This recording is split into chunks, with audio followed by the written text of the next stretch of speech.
সহজ করে আপনাদেরকে বুঝাই, যেমন ধরুন একটা পরিবারের 3 জন সদস্য, স্বামী, স্ত্রী আর সন্তান। তাদের সকালবেলার ব্রেকফাস্টে স্বামীর 3টা রুটি লাগে, স্ত্রীর 2টা লাগে, আর সন্তানের 1টা রুটি লাগে। এখন আমি যদি সমান সমান করে আদল করতে চাই, সবাইকে যদি 3টা করে রুটি দেই, তাহলে স্বামী বেচারার জন্য ঠিক আছে, কিন্তু স্ত্রীর জন্য একটা বেশি হয়ে যায়। আর সন্তানের জন্য কয়টা বেশি হয়?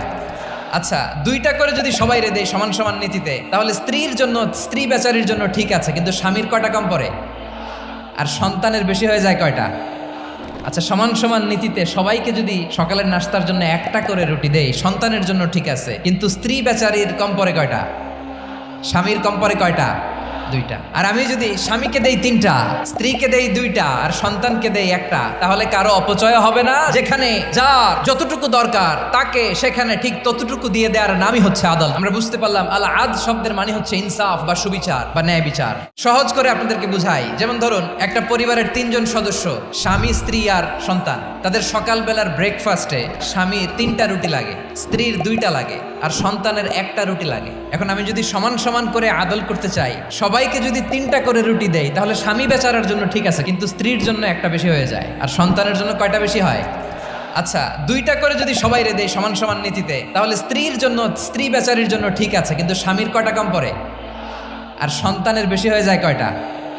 আচ্ছা, সমান সমান নীতিতে সবাইকে যদি সকালের নাস্তার জন্য 1টা করে রুটি দেই, সন্তানের জন্য ঠিক আছে, কিন্তু স্ত্রী বেচারির কম পড়ে কয়টা?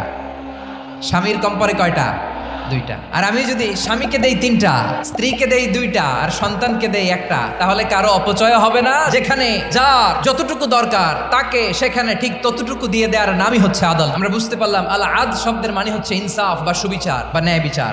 সহজ করে আপনাদেরকে বুঝাই, যেমন ধরুন একটা পরিবারের 3 জন সদস্য, স্বামী, স্ত্রী আর সন্তান। তাদের সকালবেলার ব্রেকফাস্টে স্বামীর 3টা রুটি লাগে, স্ত্রীর 2টা লাগে, আর সন্তানের 1টা রুটি লাগে। এখন আমি যদি সমান সমান করে আদল করতে চাই, সবাইকে যদি 3টা করে রুটি দেই, তাহলে স্বামী বেচারার জন্য ঠিক আছে, কিন্তু স্ত্রীর জন্য একটা বেশি হয়ে যায়। আর সন্তানের জন্য কয়টা বেশি হয়?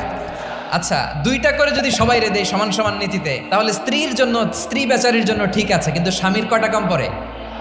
আর সন্তানের বেশি হয়ে যায় কয়টা? আচ্ছা, সমান সমান নীতিতে সবাইকে যদি সকালের নাস্তার জন্য 1টা করে রুটি দেই, সন্তানের জন্য ঠিক আছে, কিন্তু স্ত্রী বেচারির কম পড়ে কয়টা? স্বামীর কম পড়ে কয়টা? 2টা। আর আমি যদি স্বামীকে দেই 3টা, স্ত্রীকে দেই 2টা, আর সন্তানকে দেই 1টা, তাহলে কারো অপচয় হবে না। যেখানে যার যতটুকু দরকার তাকে সেখানে ঠিক ততটুকু দিয়ে দেওয়ার নামই হচ্ছে আদল। আমরা বুঝতে পারলাম আল আদ শব্দের মানে হচ্ছে ইনসাফ বা সুবিচার বা ন্যায় বিচার।